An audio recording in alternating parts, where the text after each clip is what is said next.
Hi, I'm Steve Diggs. This is Fast Forward Leadership. Great ideas at the speed of light. Today, I want to talk with you about embracing the concept of what I call alternative success. Now, what is this about? Well, what I've learned over the years is this. People who fail tend to be the people who get an idea early on and will not rethink that idea even when they see compelling data that maybe they should rethink it.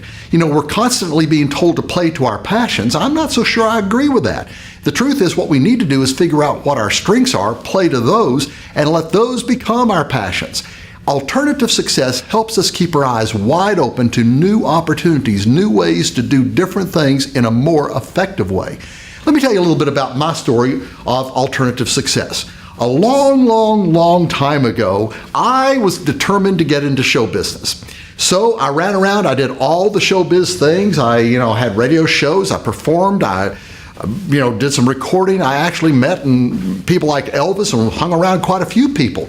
And eventually I did sign contract to what was then one of the largest record labels in the world. But there was a little teeny weeny itsy bitsy problem.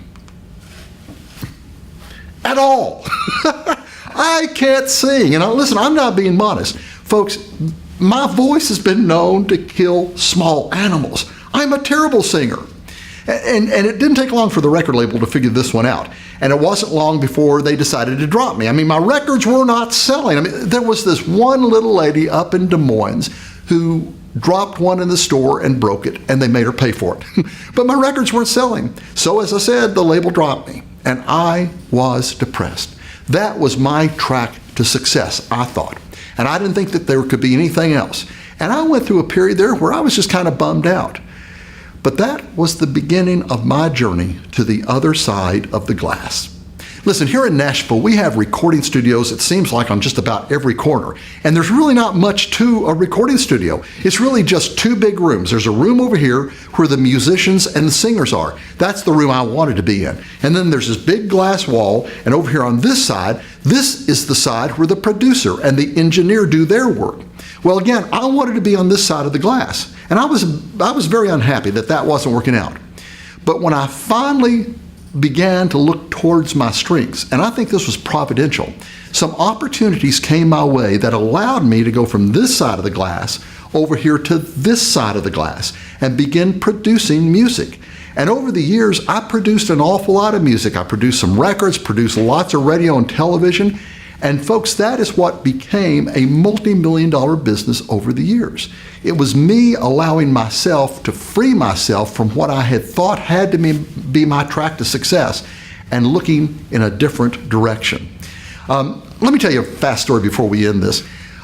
In those early days when I first started producing, I hired a friend of mine. His name was Scotty Moore. Now that name might be familiar to you. You might have heard of Scotty Moore. Scotty had, back in the 1950s, been Elvis Presley's first guitarist and band leader. But by the time I knew him, he was living here in Nashville, and he was becoming a pretty well-known recording studio engineer. I liked Scotty, Scotty liked me, so I began to hire him to engineer the sessions that I was producing. A few years ago, Scotty sent me a photograph, and by the way, this photograph, I love it. It still hangs on my office wall, even to this very day. And of course, you'll recognize some of these people. Of course, this is Elvis right here. The next fellow right here, that's Bill Black. Bill was the bass player. DJ Fontana, DJ was the drummer. Right here, this is Scotty.